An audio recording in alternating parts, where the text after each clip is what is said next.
free, we are born free. Yes, on est tous nés libres. So free. Born free. I remember they might call me rough, no one like me. Wow. So, yeah, this is very wonderful. Oh, so yeah, wonderful moment.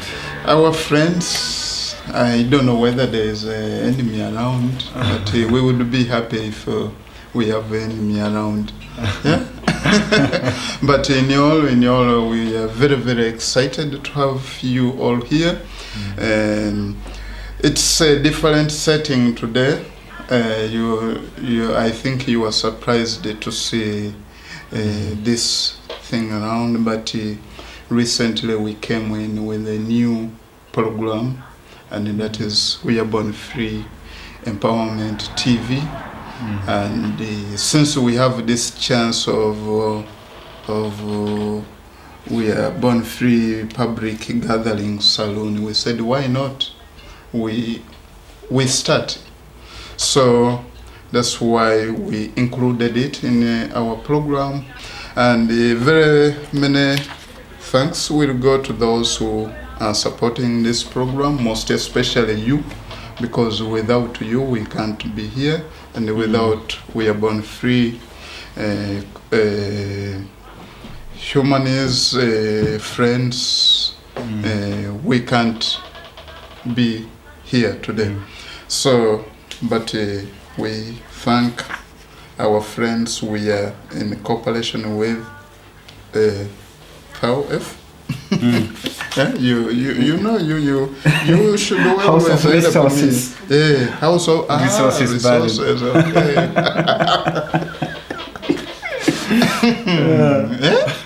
So can you go there and can you pick it from them, because thank you so much. I have that problem with the pronouncing someone. Thank you so very much, Bino, for that short introduction. And once again, welcome back to We Are Born Free Empowerment Radio on Humanity Matters Public Gathering, which is commonly known as Community or Urban SM, which was known. So now it's changed to We Are Born Free Salon Public Gathering. As my colleague said, it is a new strategic or a new program which we started last month, and today is the second program until in next month, November or October. So thank you so much, your audience, for coming here, for being with us, for sharing this moment. And thank you so much, Namareg, our special guest tonight, who is with us here to share a little bit about her activism. And we will go more into details. So this is We Are Born Free Empowerment Radio, as you always know. Humanity Matters. We mix everywhere. So we were on the radio, we speak outside public, and now we want to establish something like TV channel, where someone could see us physically, not just hearing our voice, but could also see the actions. Who are they? How do they look like? so that could also be very interesting to be more visible. So thank you so much. Our colleague who is behind the program, the producing or the production. So without wasting more time, I think we can just give the voice to our special guest who is here to give short introduction about herself, and we go more into detail. You're welcome, Namareg. Thank you so much. So I'm happy to also be here. I don't actually think I'm a guest. It's kind of my place. And thank you for also taking time to come and listen for us. So me, I'm just Namareg, and I've been living in Berlin for 2.5 years, and I'm activist, but not just in Berlin or in Germany. I have been activist since very long time in the place I was born and raised up in, and it's really also difficult to talk about the personal experience and the struggle in the daily life in Germany, more specific in Berlin. But I'll just try to phrase it in, like 2 big points. For me, I all the time think like, since I was here in Berlin, that there is like 2 big things in my life. I don't know, I face as a person who just moved to Germany for, of course, some reasons. And I think one of them is like these very daily things, the thing I face in everyday life, which is, of course, full of racism, hate, sexism, whatever, but still like there is also a pride. Part of it is like love of the people I live with, them, the friends, the people, I could even say the comrades, like we are in the same struggle. And then of course there is, as a person also, as a refugee person in this country, of course you face also this kind of structural racism, which is even much more harder. But I mean, like in general for me, I as also like black women, fat, Muslim, I could count until tomorrow. So, but I was telling my friends like all the time that I don't want to be a champion of the victim league, because I think whenever I'm a winner of the victim league, that means I lost my battle, but I'm not a loser. So I don't want to say that I'm a victim, because I can make my destiny, and I'm able and capable to change my own destiny. I don't believe that someone could write my destiny, and I'm like really up to fight to the end.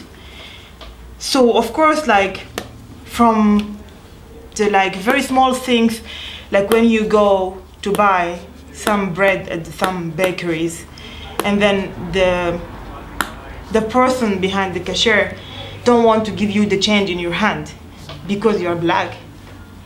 It's like really breaking heart, like really you feel like, oh my God, this is really tough. And it's not just random act, actually, because you get this kind of things almost every day. You face it from the bakery, you face it from the transport where you are in the metro and then sitting, and then you get controlled just because you are black. Or then just maybe you are crossing the park and the person thinks that you are a drug dealer or whatever, so you get extra control. And then like with all of these like really mixed emotions, on top of this, you need to learn the language, which is completely different word, and you need to struggle to learn it. In the same time, like, which is also, I think this is something difficult for everyone move from place to another, that you are something at your place, and then you are a number or nothing, or someone. No one knows your name. People, they will know you as a friend of someone. People, they will know you as a neighbor of someone. People, they would just, I don't know. It's not even important for them to get to know you as a person. And then you need to struggle from the beginning. Oh my God, like, I want to like build my life here again. So I want to like put a lot of effort to learn the language, whatever. And then the social pressure is like, you need also to, to find a job, a decent job, of course. This kind of things is also, this is extra thing. And then you go to the official offices or whatever. And then I remember I have one thing I'll never forget, like 2 things traumatized me very much. When I go to the big center, I even like with my trauma, I forget the name of the center. You go and it's like there is a line. But the thing that with the line, there is some metallic, like walls or borders, a small one, and you need to all the time move like this. And it's like really long, like, and make no sense because there is no people, I swear, like you go and then you need to play this game like alone with a lot of people, and the place is big, high ceilings, and it's very, very, very horrible emotions, I'd say. This is, whenever I go there, I came with like a very, very bad mood, and I need to go over it all the time. Other thing, one time I went to the job center, and the person in the job center, he cannot take me serious at all. Like, I was talking to him like, sorry, I don't understand German. I just like arrived to this country, so I don't speak German, but I speak English. Then he would say, no, just sit. So he would say, sit, I sit. And then he was doing some stuff which I don't understand, and then I felt insecure because I don't know what's going on. And I was asked maybe I could bring a translator. And then I said, no, it's just too late, like, sit. And the person actually speak English. But you don't want to waste his time to explain to me, which is my natural right. I need to know what's going on here. I'm not like a dog from wherever, I need to know. And then it was also very, very, very, very, very, very bad experience. So, with this and this, and plus this actually, which is also make me, confused sometimes, that within our struggle with our comrades, our friends, we also face this kind of things, where you are not taken serious. People, they don't think, like, I also remember when I tell someone who's really friend of mine that I'm an engineer, and then he was really shocked, like, how come? Like, he didn't say it, but it was really obvious that this is the reaction, this is the answer. So it's like, it's extra work. It's like really extra work. But as I said, I think also to go over things, we need really to press the pain, to clean the wound so we could heal it. Otherwise, we will never be able to, go over it. And then also there is, then you face also different kinds of things because you are women in, this struggle. And then the guys, they just want to be like, strong guys. They are like really taking over. And you need just to shut up and cook or, clean or taking care of their emotions. So it's like a really mix of things, but still like, I'm also happy that I'm capable still of talking, sharing, and be in solidarity and accept to be solidarity with, So, like, I think life will go, and as long as we have the will and the love, we could, like, make something out of it. Good. Yeah, so thank you so much.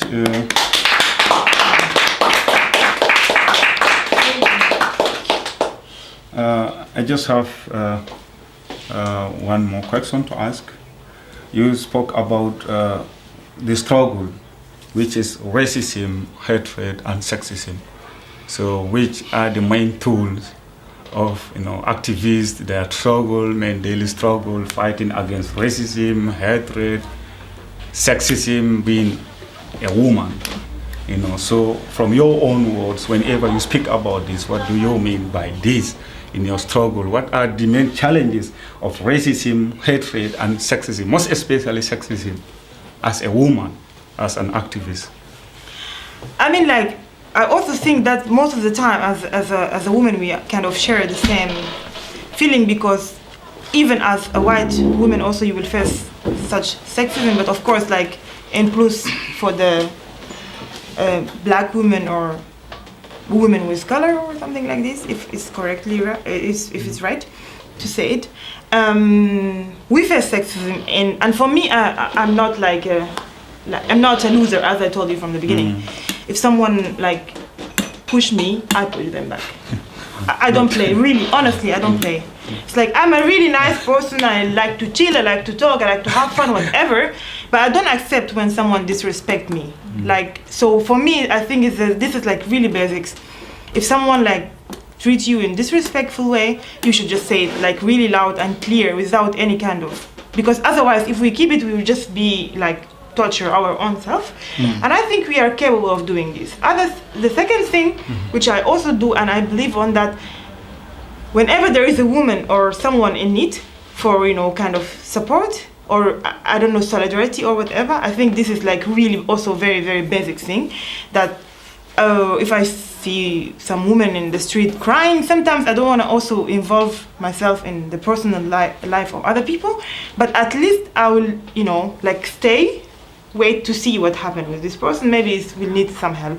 In bigger thing that I'm not actually, I do some activism of this anti-discrimination things, and I'm in solidarity with each and any kind of struggle. It doesn't matter. Like, I go to demos for Kurdish women, I go to demos for Burmese people, I go to demos, I don't know, I go for event which is like, I don't know, for homeless people, I go to, for me it's like, I believe in this, I do it. I don't think I need to follow the events of my friends, which is this is like really things I see in my eyes here. Like most of the people will come to events where it's like there is a friend of them. It's like in this, and I think this is why we are losing toward the right extreme, like right, because we are not believing in this like unconditional solidarity. Wow. That's very wonderful.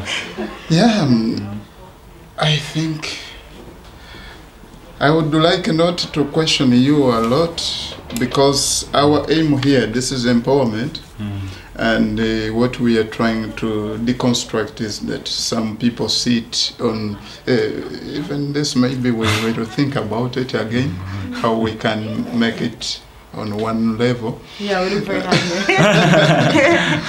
But anyway, it's good that if you are talking to people, you feel them, and people should feel you too. And our plan is to make it you as our guest, you have direct contact, or you have direct chance to ask yourself to the guest. Not as we are not experts, we are like you in this case. We are like our guest, so we are all equal. In this case, we are not experts sitting here narrating, analyzing you and say, okay, we question for you. No, only that there this on mouth tape questions which we can put forward. And this now from me, you mentioned a lot of your experiences and also your collaborations, coordinations with the different movements. But coming back to the refugee movement,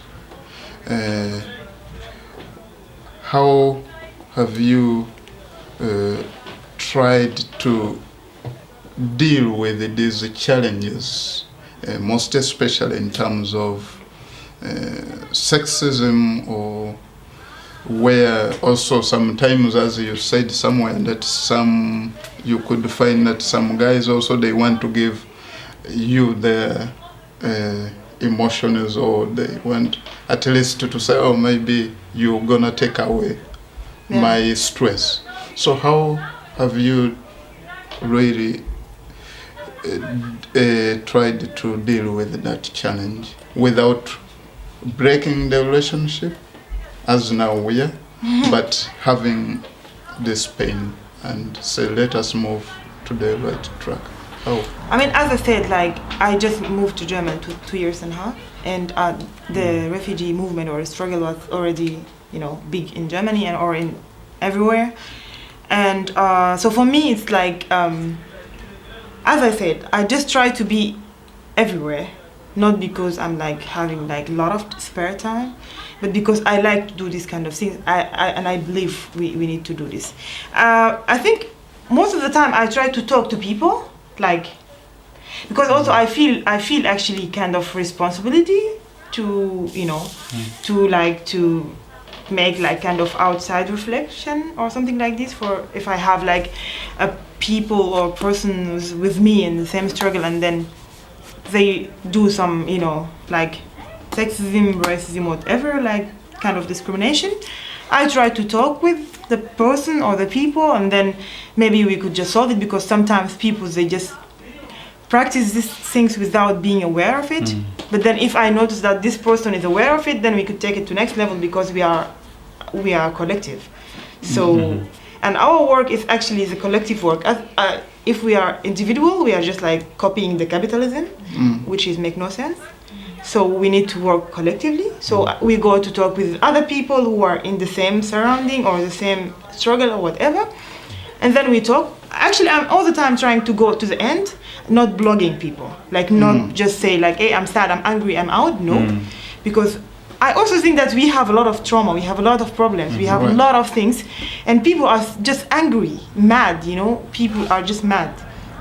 And I understand this. So I try all the time to do it. Other thing I try also to do it, like to initiate things, to do some, like I believe also like this kind of stiff, I don't know, dialogue, conversation, whatever. It's like sometimes it makes no sense. So it's like I would prefer just to go to the cafe or go to the park with my group, and then we sit there. Yeah, we were discussing actually also serious topics, but doesn't need to be like, hey, meeting at 9, you know, like, no, just like, hey, let's have coffee at 9, which is, for me, it's even nicer, you know. So I know we will discuss a serious topic, but then the name, or just to name it like this, is much more fun and much more relaxing.